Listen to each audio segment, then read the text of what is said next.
Hola, hola. Hoy vamos a estar trabajando eh, la continuación de lo que vimos la vez pasada. Entonces, bueno, hoy es una clase un poquito particular por el hecho de que estoy grabando la clase con anticipación, porque no voy a poder estar en el horario que normalmente nosotros nos reunimos los lunes. Estoy grabando esta clase con un poquito de anticipación, pero para que ustedes no pierdan la clase y puedan tener todo el contenido que estamos dando. Bueno, hemos comenzado nosotros a trabajar el Nuevo Testamento. Vimos ya todo lo que corresponde a la introducción. Recuérdense que estamos hablando en el Nuevo Testamento, nos estamos concentrando en uno de los cuatro evangelios. Tenemos tres sinópticos y el Evangelio de San Juan. Los tres evangelios sinópticos los conocemos muy bien. Los evangelios son eh, prácticamente el recuento de la vida de Jesús, Mateo, Marcos y Lucas. Sin embargo, Juan es un evangelio un poquito diferente en el sentido de que es un evangelio más teológico, es un evangelio profundo, no es un evangelio que recuenta la historia de Jesús, que ya más que menos la conocemos de alguna manera cuando participamos en la Eucaristía o en la catequesis, conocemos lo que son los sucesos de Jesús y por lo tanto vamos viendo cada uno de esos acontecimientos, ¿verdad? Uno tras el otro. Y de alguna manera pues ya los conocemos bastante bien. Vamos a profundizar entonces en la teología de esos acontecimientos y para eso hemos elegido el Evangelio según San Juan, que nos narra la misma historia de Jesús, pero desde una óptica un poquito más teológica. De hecho, hemos comenzado a hablar en la clase pasada, ya ustedes vieron todo el prólogo del Evangelio de San Juan, ¿verdad? Del capítulo 1, donde nos narra ese recuento que hace San Juan de la palabra. Y vimos aspectos importantes, como la palabra se hizo carne y habitó entre nosotros. Vimos también el aspecto de la palabra estaba con Dios y era Dios, dándonos a entender la teología de la Santísima Trinidad. La palabra es Jesús, estaba con Dios y era Dios. Nos narra lo que es y nos explica de un modo teológico, narrativo, qué significa la palabra de Dios como parte de Dios. O sea, Él como parte de la Santísima Trinidad. O sea, Jesús, que es la palabra de Dios, es el verbo encarnado que forma parte de la Santísima Trinidad como segunda persona de la Santísima Trinidad, que existía desde antes, no vino a existir en el momento de su concepción en la Virgen María, no vino a existir en el momento de su nacimiento, sino que existe desde siempre para siempre como segunda persona de la Santísima Trinidad. Y esto lo narra muy bien San Juan, más que cualquier otro evangelista, cuando nos hace la anécdota del prólogo, hablándonos que desde el principio ya existía la palabra. Ahora, esa palabra viene a habitar en medio de nosotros. O sea que Jesús como hombre existe desde el momento en el cual es concebido en el vientre de su madre, pero ya como Dios, o sea, como segunda persona de la Santísima Trinidad, existía desde el principio. ¿Y cómo se da esto? Ciertamente es un aspecto teológico importante. Él es Dios y hombre verdadero, o sea, tiene una doble naturaleza, a pesar de que sea uno solo. Jesús es uno solo, es Dios y obviamente es una sola persona, pero con una naturaleza doble, ¿verdad? Es igual que, digamos, que una persona es uno solo, pero tiene dos roles. Por ejemplo, puede ser madre y también puede ser hija, ¿verdad? O puede ser hermano. Entonces, tiene diferentes roles. En este caso, en Jesús tiene dos naturalezas, una doble naturaleza, la naturaleza divina y la naturaleza humana. La naturaleza divina corresponde a lo que Él era desde antes de la creación del mundo, que es el ser Dios, el ser segunda persona de la Santísima Trinidad, o sea, el Hijo de Dios, ¿verdad? Como lo llamamos en el Nuevo Testamento, y el ser hombre verdadero.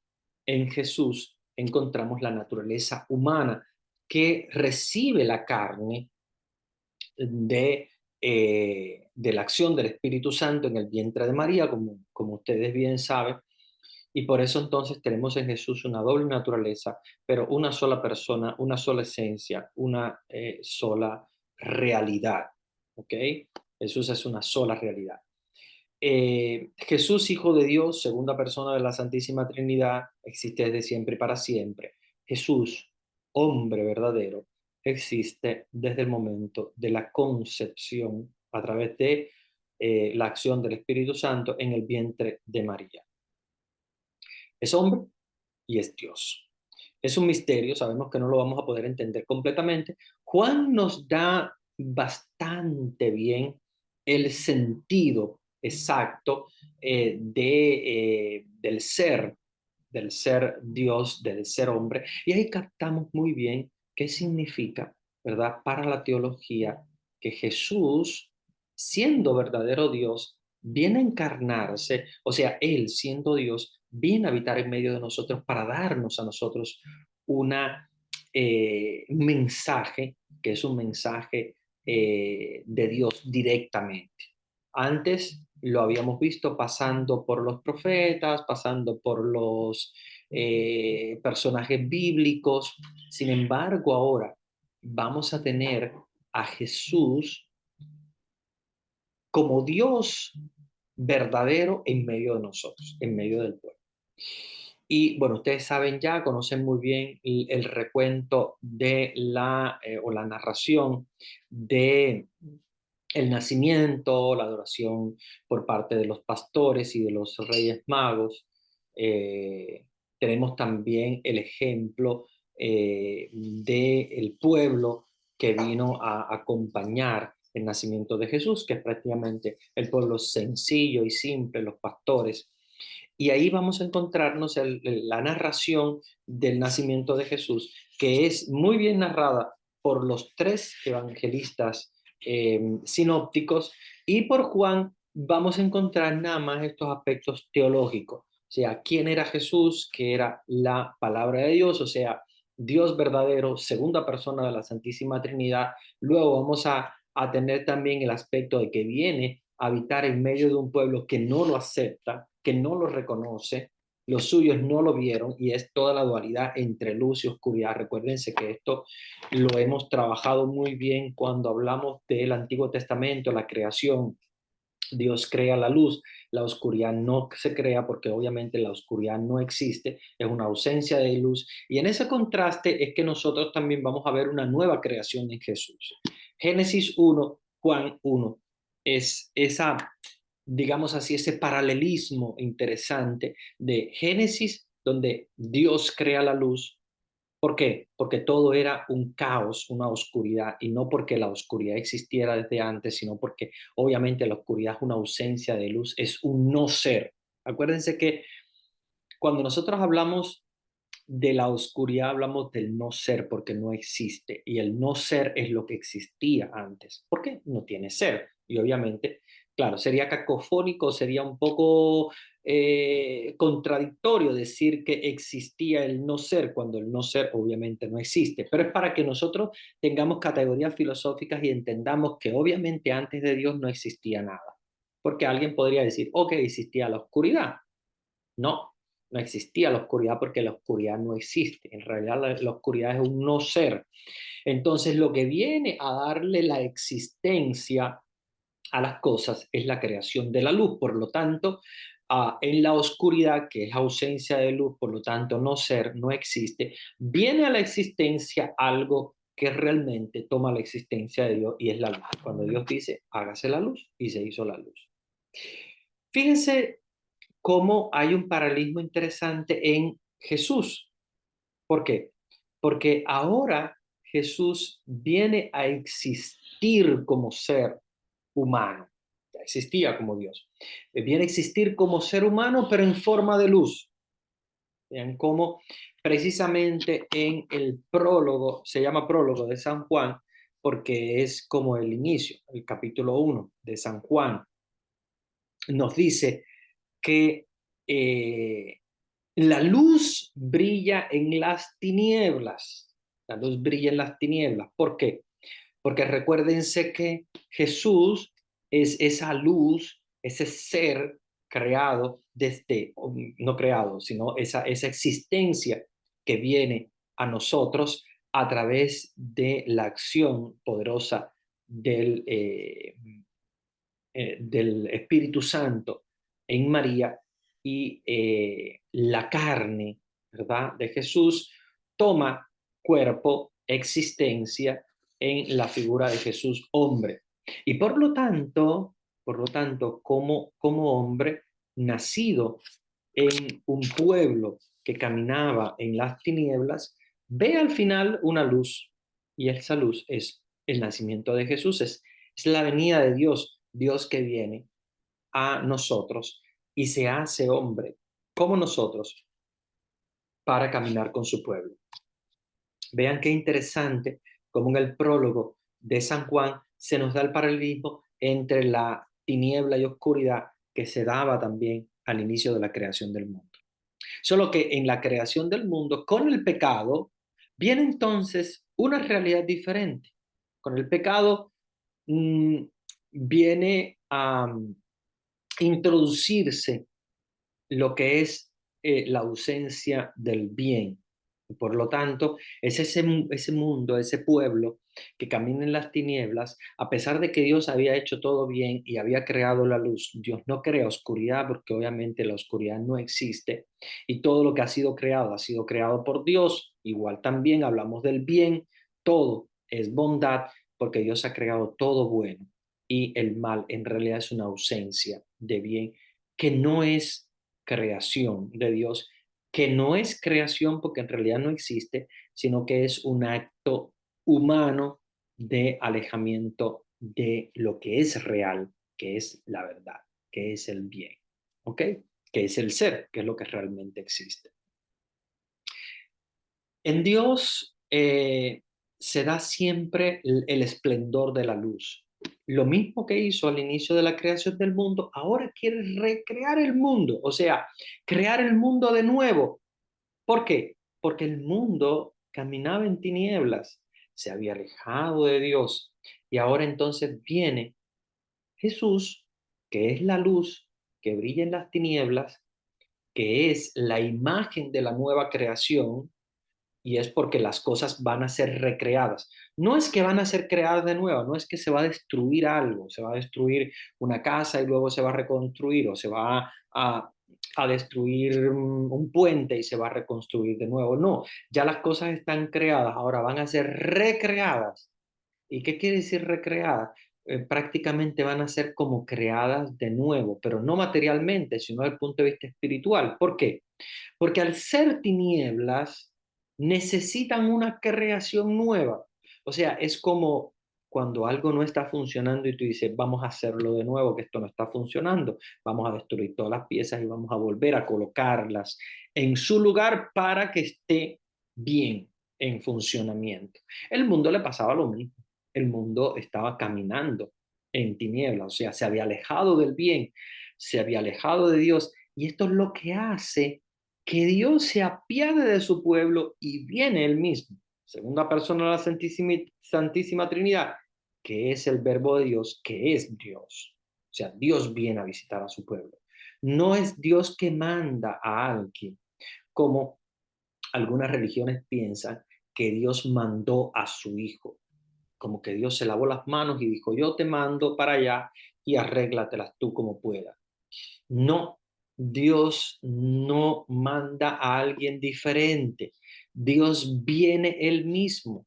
Por eso es que nosotros creemos firmemente que Jesús es no solamente la segunda persona de la Santísima Trinidad, sino que Jesús es verdadero Dios, verdadero Dios. Y al ser verdadero Dios, es Dios mismo el que viene. Si no, de lo contrario, sería como un Dios, como diríamos, sádico, y Dios no es sádico.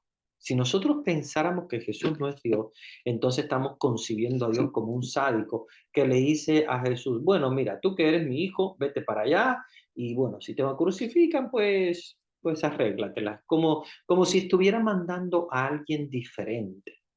Y no, recuérdense que en Jesús está la totalidad de Dios, la totalidad de la divinidad. Es completamente Dios y completamente hombre.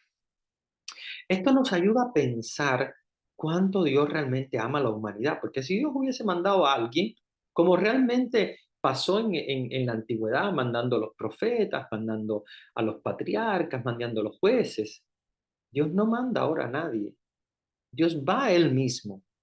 Dios no manda a otra persona, Dios se hace Él mismo presente para nacer en Jesús, o sea, para nacer como hombre verdadero en medio del mundo. Entonces, tenemos obligatoriamente que concebir a la Santísima Trinidad como un solo ser, porque si no, lo contrario, estaríamos hablando de un Dios sádico, de un Dios malvado, como que estuviera mandando a alguien diciéndole, bueno, ahora tú arréglatelas para allá, predica lo que tengas que predicar y bueno, si te crucifican, arréglatelas tú.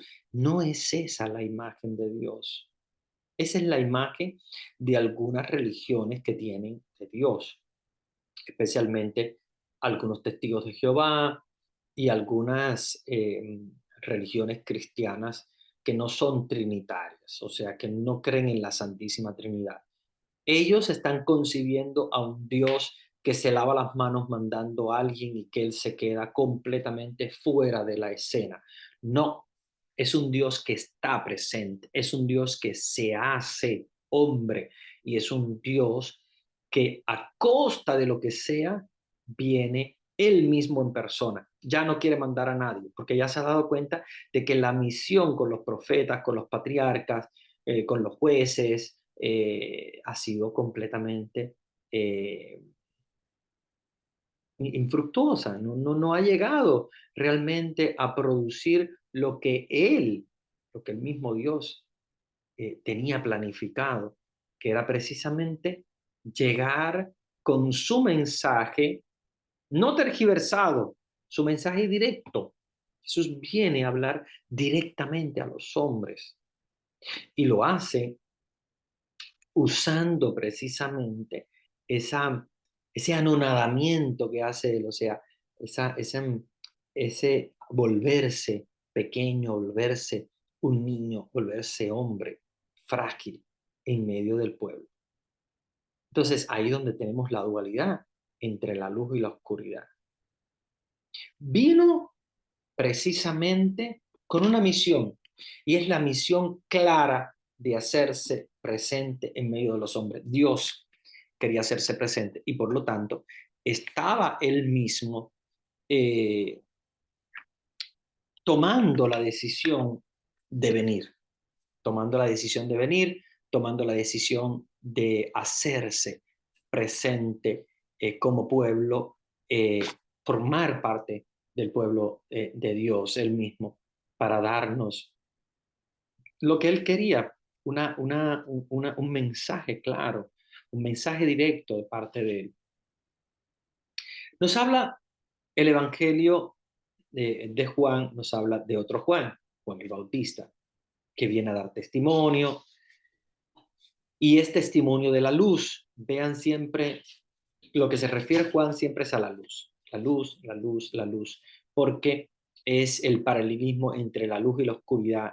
Antes de la creación del mundo existía simplemente la oscuridad, en el sentido de que obviamente no existía nada, porque la oscuridad no existe. Y por lo tanto Dios convierte en ser a la luz, o sea, crea la luz. Y por eso la imagen de Jesús como luz en medio de las tinieblas. Las tinieblas es el símbolo del pecado. Recuérdense que el pecado no existe en el sentido del mal, aunque obviamente existe como acción humana, pero no es una creación de Dios. Acuérdense que Dios lo que crea todo es bueno, no es una creación de Dios.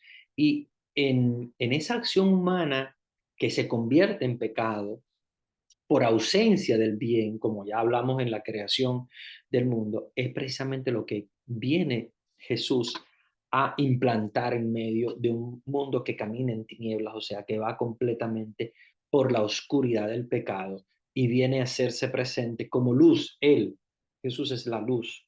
Juan es el testimonio, pero Juan dice, de Juan el Bautista, obviamente estamos hablando de Juan el Evangelista que escribe esto, habla de Juan el Bautista como testimonio de la luz para que el pueblo creyera en él.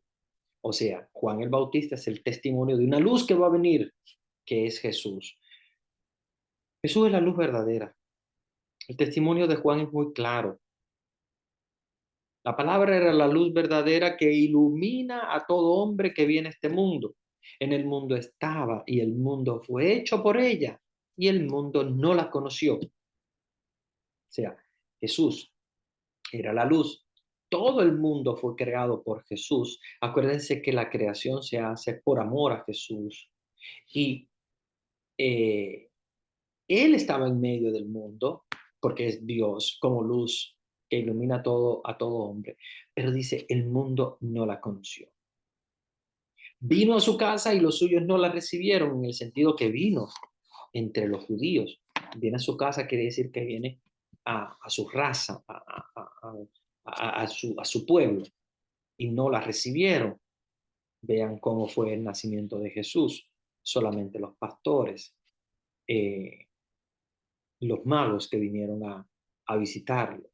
Solo ellos, solo la gente sencilla, solo la gente de fe, solo la gente que logró descubrir la presencia de Jesús pudo reconocer su luz. Pero a todos los que la recibieron, les dio el poder de hacerse hijos de Dios. A los que creen en su nombre, en todo el que creyó en su nombre, en su época, pudieron recibir la luz. Nos dice, no nació de sangre ni de deseo de hombre, sino que nació de Dios. La palabra se hizo carne y puso su morada entre nosotros y hemos contemplado su gloria, gloria que recibe del Padre como Hijo único, lleno de gracia y de verdad. Juan da el testimonio de él y clama, este era de quien yo dije, el que viene detrás de mí, se ha puesto delante de mí, porque existía antes que yo. Vean qué cosa más contradictoria, pero interesante. Él está delante, aunque yo vine antes, pero Él es antes que yo. Vean esa, ese rejuego de palabra interesante de Juan el Bautista que nos narra cómo Él viene delante en el sentido de que viene a preparar los caminos, nace antes que Jesús, lo sabemos, se adelanta en la misión antes que Jesús para preparar el camino de esa luz, pero sabiendo que aunque Él nació antes, mucho antes ya estaba Jesús. ¿Sí? Y por eso es que es muy claro diciendo, este de quien yo hablaba, que existía antes que yo, pero de alguna manera Él ha tenido que ir delante para iluminar el camino, para aclarar el camino, para hacer el camino del Señor. Pero Él sabe y está consciente de su ministerio, está consciente de, de todo lo que está haciendo, que obviamente es en función de Jesús. Juan da testimonio de él y clama, este era del que yo dije, él viene detrás de mí, se ha puesto delante de mí porque existía antes que yo. De él hemos recibido todos gracia tras gracia. La ley se nos fue dada por Moisés, la gracia y la verdad se nos ha llegado por Jesucristo. A Dios nadie le ha visto jamás, el único hijo que está en el seno del Padre, Él lo ha contado, porque obviamente Él es Dios, como anteriormente había dicho el mismo San Juan. Y este fue el testimonio de Juan cuando los judíos enviaron donde él, desde Jerusalén, sacerdotes y levitas a preguntarle, ¿quién eres tú? Él confesó y no negó, yo soy el Cristo. Y le preguntaron, ¿qué pues? ¿Eres tú Elías? Él dijo, no lo soy. ¿Eres tú el profeta? No. Entonces le dijeron, ¿quién eres? Para que demos respuesta a los que nos han enviado. ¿Qué dice de ti mismo? Entonces ahí Juan dice, yo soy la voz del que clama en el desierto. Rectifiquen el camino del Señor, como dijo el profeta Isaías. Y los enviados eran fariseos. Le preguntaron, pero bautizas si tú no eres el Cristo, ni Elías, ni el profeta.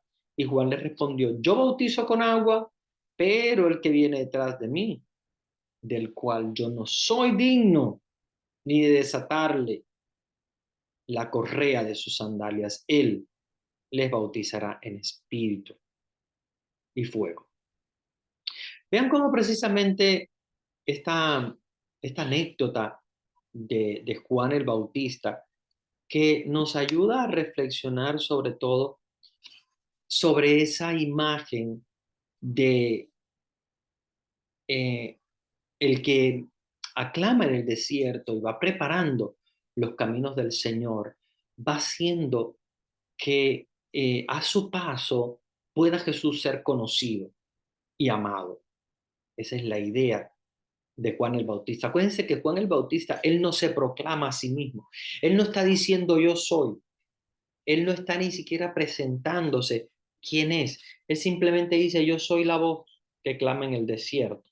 Él no se presenta ni siquiera como una persona distinguida o importante. Él dice, apenas soy una voz que clama en el desierto, una voz que dice, enderecen los caminos del Señor.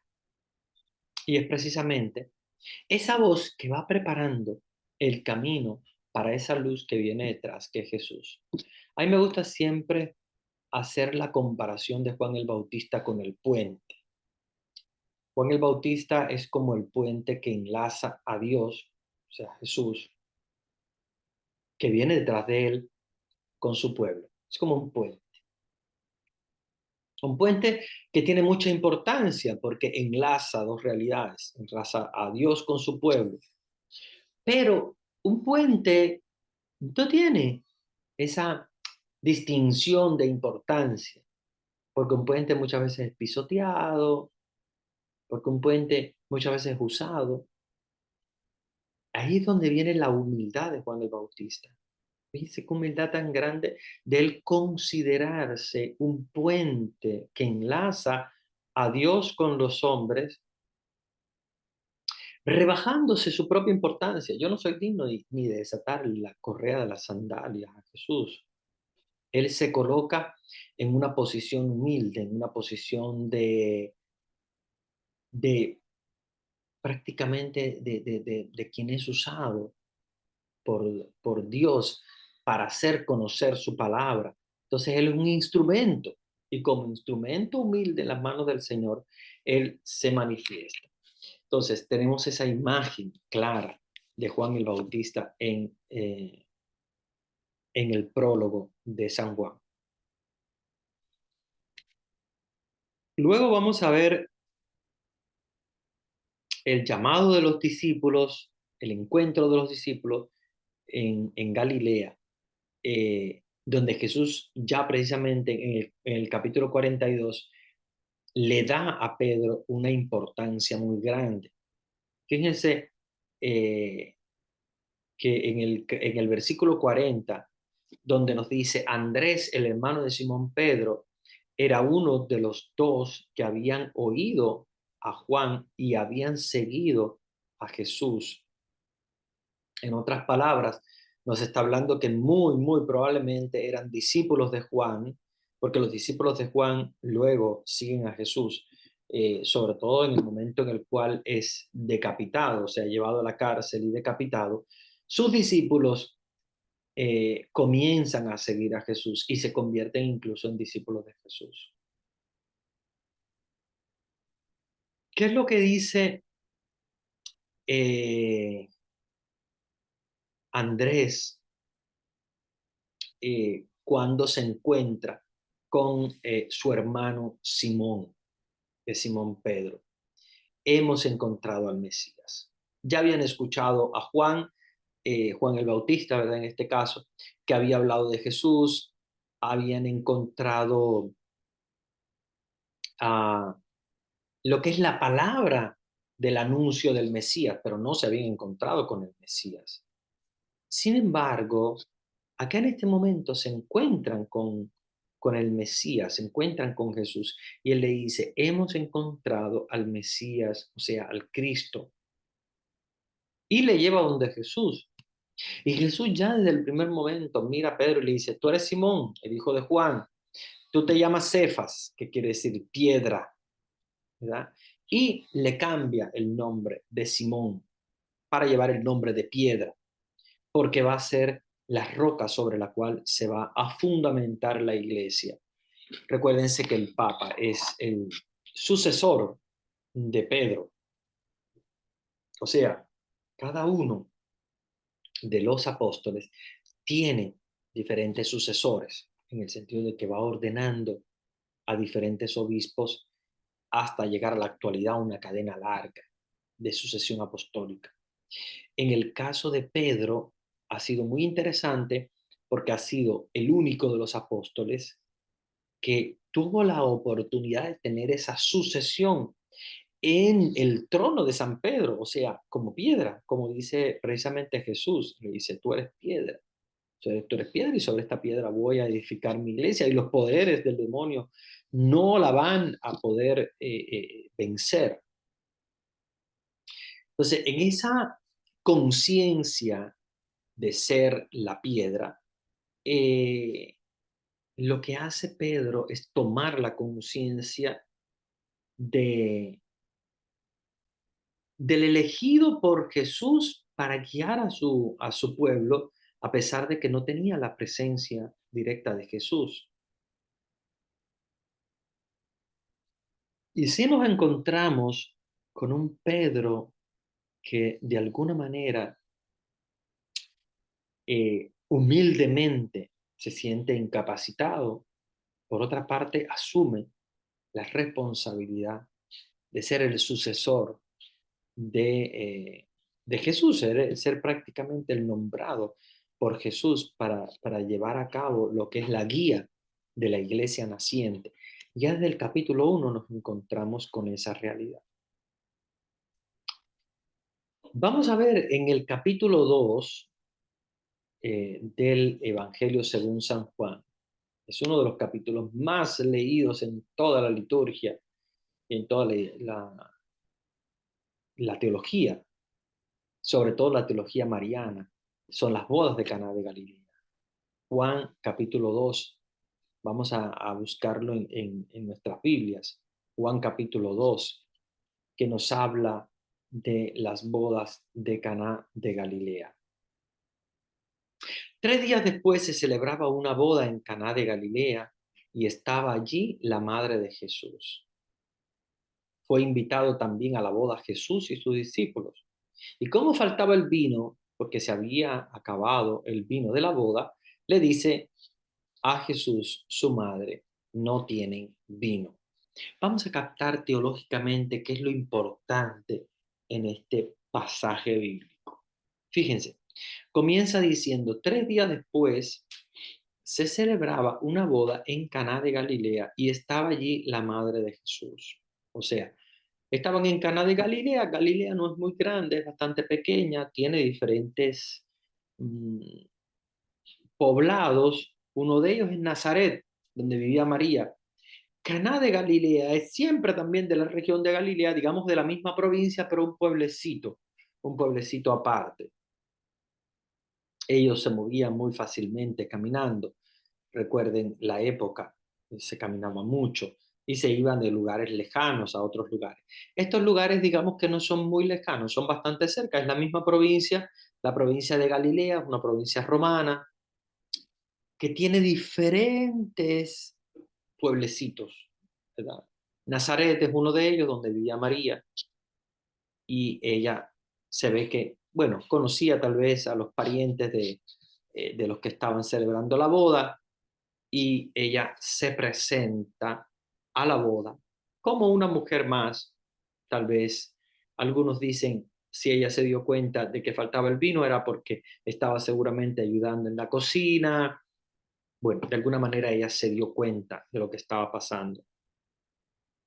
Si tú te preguntas, ¿Jesús sabría esto de antemano o no? Claro que Jesús lo sabía, pero lo importante de esto es que cuando María le dice, no tienen vino, él entra en conciencia. Aparte de que ya sabía que no tenían vino, porque él lo sabe todo, Jesús entra en conciencia de que hay algo que está fallando, hay algo que no está funcionando bien.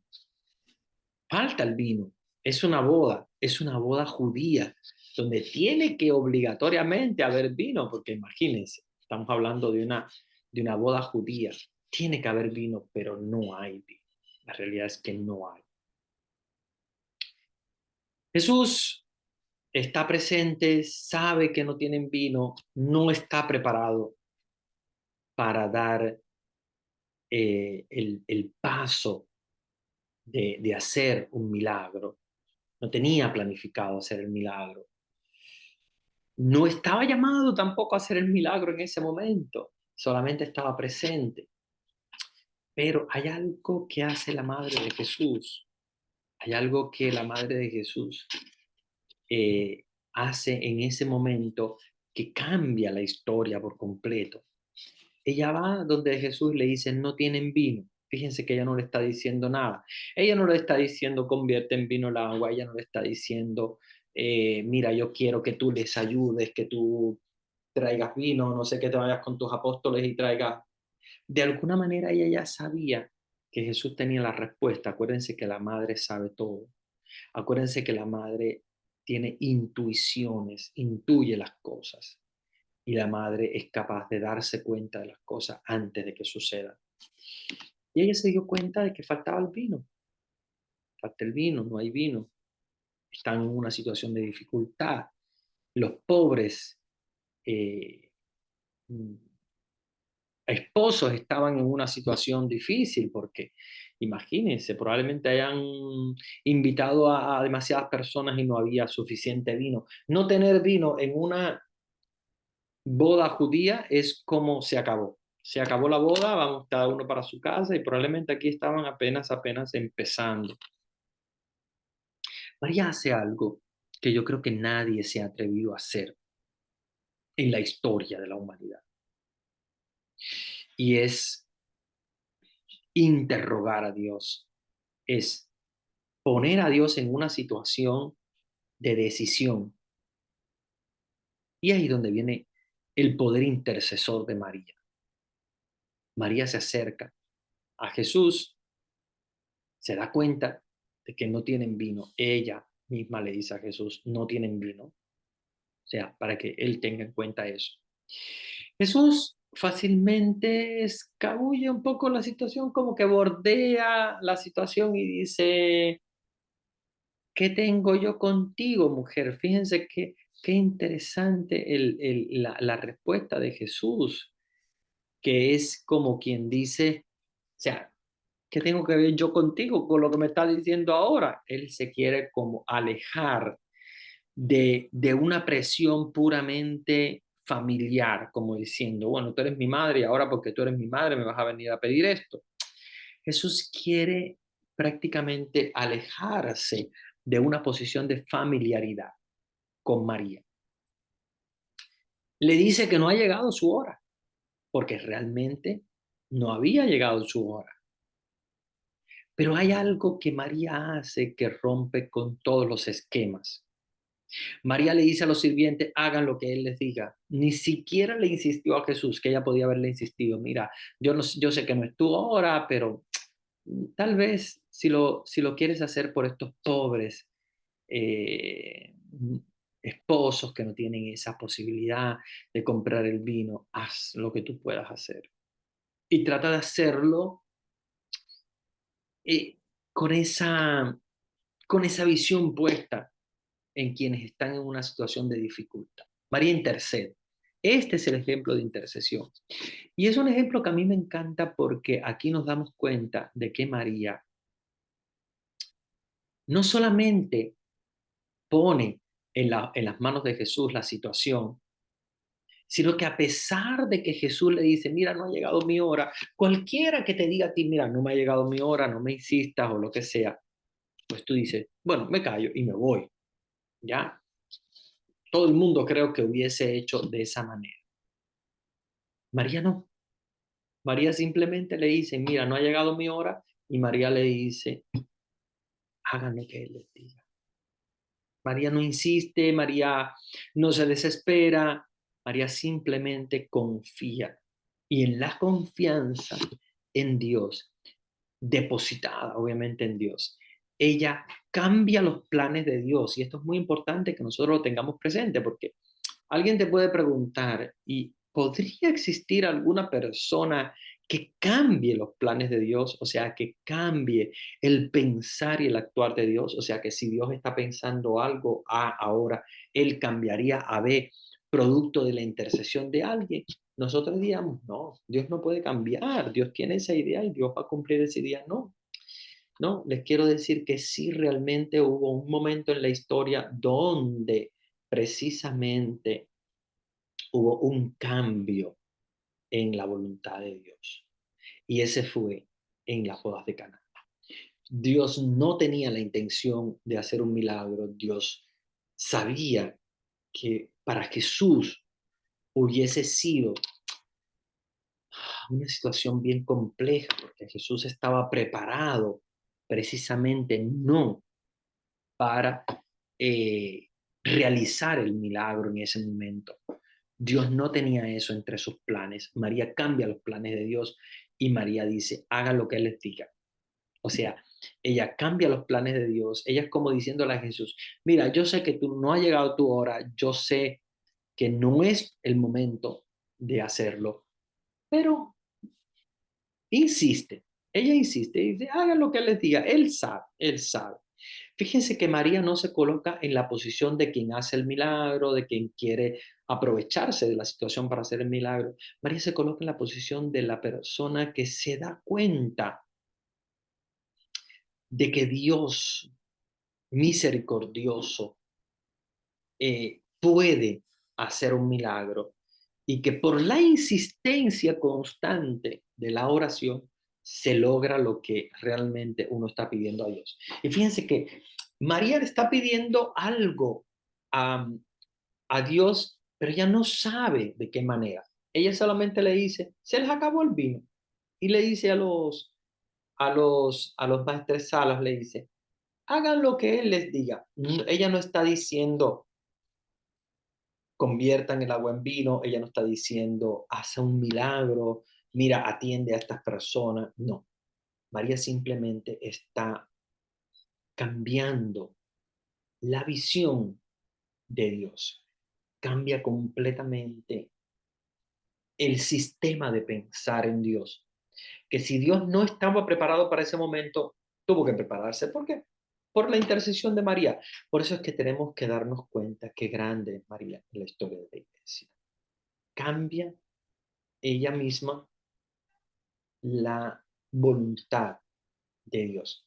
Si alguien te preguntara, ¿alguien puede cambiar la voluntad de Dios? Tú seguramente le vas a decir, no, ¿cómo va a ser? O sea, la voluntad de Dios es lo que es. Si Dios lo quiere, Dios lo va a lograr. Y fíjense que sí hubo en la historia un momento donde Dios cambió completamente su voluntad. Dios no quería hacer ese milagro allí. Dios estaba consciente de que no era su momento, pero María cambia los planes de Dios y aunque no sea el momento de Dios, María hace que Dios haga el milagro. Y María intercede para que Dios haga el milagro, a pesar de que Dios no estaba preparado para ese momento. Entonces, eh, vamos a ver el texto. Texto capítulo 2, versículo 3. Y como faltaba el vino, porque se había acabado el vino de la boda, le dice a Jesús su madre, no tienen vino. Dice como que, ¿qué tengo que ver yo contigo? Quería como alejarse para que no estuviera siendo visto como que la mamá se estaba aprovechando de él para lograr los milagros. Y por eso él dice, ¿qué tengo yo que ver contigo, mujer? Todavía no ha llegado mi hora. O sea, le está diciendo que no ha llegado su hora, que no está preparado para eso. Sin embargo, su madre insiste y dice, hagan lo que él les diga. O sea, otro ejemplo de humildad. Igualito Juan el Bautista. Juan el Bautista no se presenta por él mismo. María tampoco lo hace por ella misma. María y Juan lo hacen por Jesús. Y por eso es que dicen, hagan lo que él les diga. Él es el que sabe. Había 6 tinajas de piedra puestas para las purificaciones de los judíos, de 2 o 3 medidas cada una.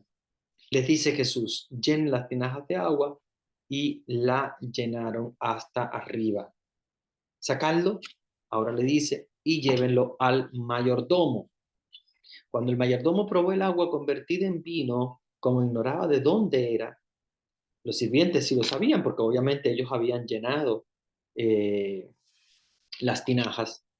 Lleva el maestro de la sala al novio y que le dice, todos sirven primero el vino bueno y cuando ya están bebidos el inferior, pero tú has guardado el vino bueno hasta ahora. Precisamente es la manifestación, ¿verdad?, de la acción de Dios que viene a manifestarse a través, como les decía, de la acción santificadora, mediadora de María. Así en Caná de Galilea dio Jesús comienzo a sus señales, manifestó su gloria y creyeron en él sus discípulos. Así en Caná de Galilea dio Jesús comienzo a sus señales, manifestó su gloria y creyeron en él los discípulos. Después bajó a Cafarnaúm con su madre y sus hermanos y sus discípulos, pero no se quedaron allí muchos días. Se acercaba la Pascua de los judíos y Jesús subió a Jerusalén y encontró en el templo a los vendedores de bueyes, ovejas y palomas y a los cambistas en sus puestos. Y haciendo un látigo de cuerdas, echó a todos fuera del templo, como las ovejas y bueyes. Desparramó el dinero de los cambistas y les volcó las mesas. Bueno, hemos logrado ver cómo la acción de María puede cambiar la voluntad de Dios.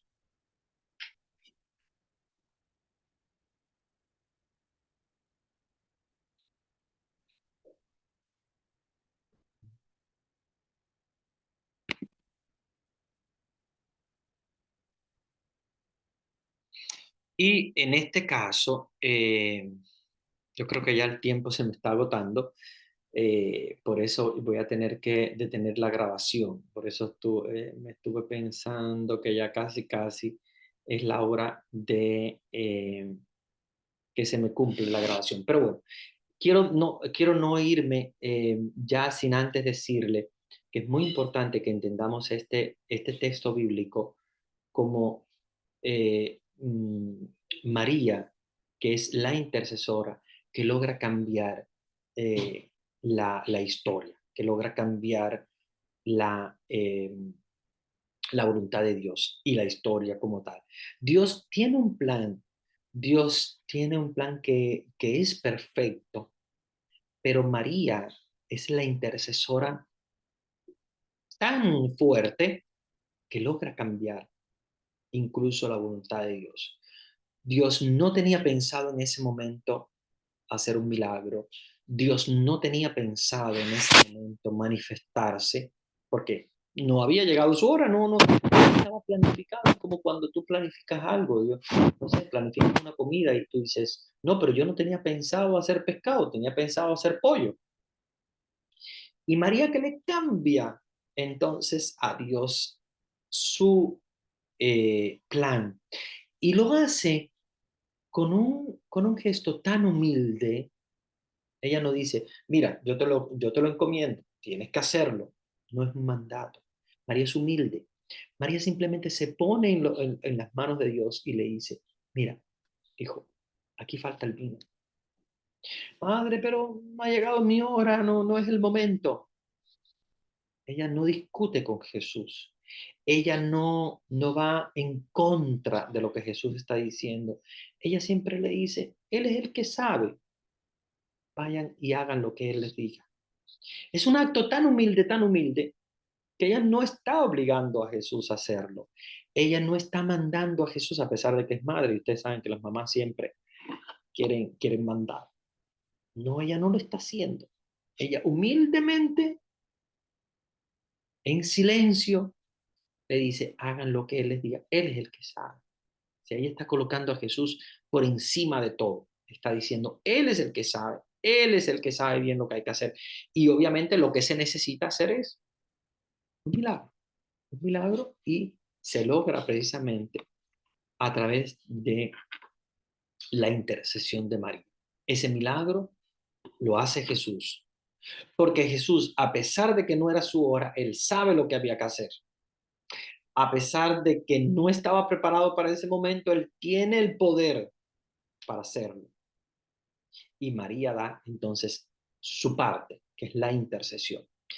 Por eso, hermano, es importante que cuando leamos este texto bíblico entendamos el poder tan grande de María Santísima. Y no un poder como alguien que esté por encima de Dios, no lo es. No es una diosa, no está por encima de Dios. Es el poder de alguien que con su intercesión logra cambiar los destinos de las naciones, que logra cambiar incluso la misma voluntad de Dios. Dios no quería en ese momento hacer el milagro, no estaba preparado, Jesús no estaba preparado para eso. Pero sin embargo, ella sabía que intercediendo, insistiendo con su oración de plegaria, lograría de Jesús el primer milagro. No estamos hablando de cualquier milagro, estamos hablando del primero. Y no estamos hablando ni siquiera de un milagro cualquiera. Estamos hablando de un milagro en el cual estaba presente los discípulos, estaba presente mucha gente. Y ella humildemente se hace a un plano inferior, a un segundo plano. Por eso es que ella le dice, hagan lo que Él les diga. O sea, Él es el que sabe. Ella no se está colocando como que, yo soy la que sé, miren, ahora, porque ustedes saben, llega una mamá y las mamás son muy hiperactivas y yo le digo, ahora llénenme esto de agua y hagan esto, y él es el que le va a hacer el milagro. No, ella no está diciendo eso. Ella se está colocando en un segundo plano, en un plano de humildad y le está diciendo, hagan lo que Él les diga. Él sabe lo que hay que hacer. Y Él es el que va a lograr el milagro. Y el primero, fíjense que no hay un precedente. Todavía si María hubiese conocido algún milagro y tú dijeras, bueno, es que María sabe que Él puede hacer un milagro. Y por eso como ella sabe, pues ella le está pidiendo algo que ella sabe que Él puede lograr. No, María no sabía, o sea, conscientemente no estaba presente en ningún milagro anterior para poder conocerlo ya con anterioridad, sino que ella lo que hace es que eh, con su instinto materno dice, él sabe lo que hay que hacer, por lo tanto vayan a él. Esa es la actitud de la mujer orante, de la mujer que intercede. Vamos a pedirle al Señor que interceda también por cada uno de nosotros, que vierta ese vino que tiene preparado sobre cada una de nuestras familias, que interceda por todas las situaciones nuestras familiares. Necesitamos ese vino que venga a tocar a nuestras familias, que se derrame sobre nosotros y sobre cada una de las personas que hoy nosotros queremos que ese vino de la misericordia, ese vino del amor, ese vino de la intercesión de María, venga a nosotros gracias a esa intercesión de María, que ella quiere hacerse presente en la vida de la humanidad, ver las necesidades, como estaba como mujer, viendo las necesidades de esa pareja, vea también las necesidades que tenemos nosotros y nuestra familia, e interceda por nosotros y nos conceda ese gran milagro de Jesús, así como ella supo arrancar el primer milagro de Dios, cambiar los destinos y la historia del mundo, hacerlo también con nosotros, ¿verdad? Con cada uno de nosotros y con nuestros familiares. Antes de que se me agote la, la reunión, el tiempo de reunión de Zoom, voy a darle la bendición a todos y cada uno de nosotros, la bendición por intercesión de María, que viene de Dios Padre, Hijo y Espíritu Santo, a la vida de cada uno de nosotros, para que Él, el Dios grande y misericordioso, derrame ese vino que tiene preparado para todos, ¿verdad? Y para cada uno de nosotros en el momento en el cual nos encontramos. Momento de gracia, momento de misericordia, momento de paz y de armonía. El Señor esté con ustedes y la bendición de Dios Todopoderoso, Padre, Hijo y Espíritu Santo, descienda sobre ustedes y permanezca para siempre. Amén. Que tengan una linda noche. Los voy a dejar con Vanesita, que seguramente les va a dar algunos avisos y les va a comentar algunas cosas sobre el instituto. Y nos vemos entonces el próximo lunes. Ya el próximo lunes sí voy a estar presente, solamente hoy que tuve este inconveniente de tener que hacerlo antes de tiempo.